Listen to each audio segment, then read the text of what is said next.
Assalamualaikum warahmatullahi wabarakatuh. Sampurasun. Wilujeng sonten pemirsa. Patepang deui sareng simkuring Anissa Oktaviani dina acara Warta Sunda. Nyuguhkeun warta-warta Sunda nu keur balarea kaping 12 Februari 2021. Pemirsa, salami 5 menit kapayun, simkuring bakalan nyamperkeun warta nu judulna Tomat Momotaro dibudidayakeun di Lembang. Tomat teh beda-beda tuh ya rupana. Disagedengan tomat nu ilahar dijual di pasar tradisional, kiwari aya tomat nu beda teh nyaeta tomat momotaro. Hargana kawilang mahal eta tomat teh.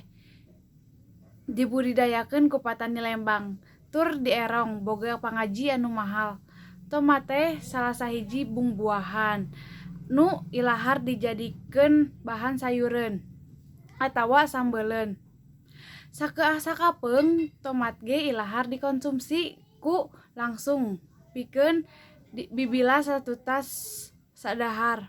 Hargana kawilang murah, bisa dibeli di pasar tradisional. Kiwari aya tomat hasil tina budidaya anyar, ngaranna tomat momotaro.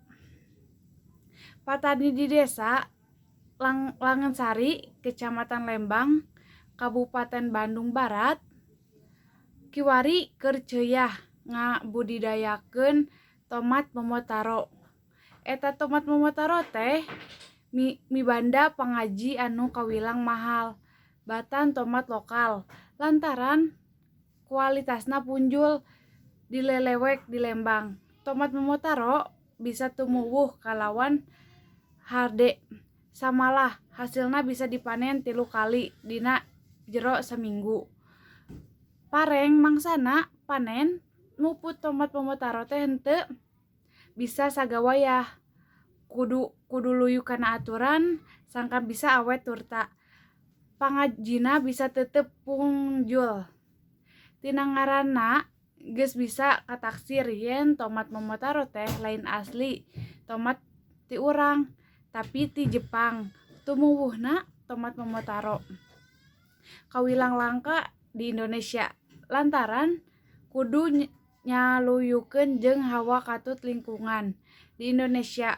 Pon kitu deui dina ngurusna, leuwih bangga batan tomat nu ilaharna aya di urang. Matak moal aneh upama harga eta tomat teh kawilang mahal.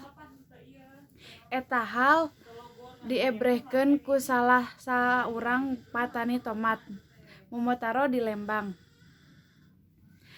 Sakitu bae nu bisa disampaikeun ku warta ku abdi. Simkuring Anissa Oktaviani permios undur diri.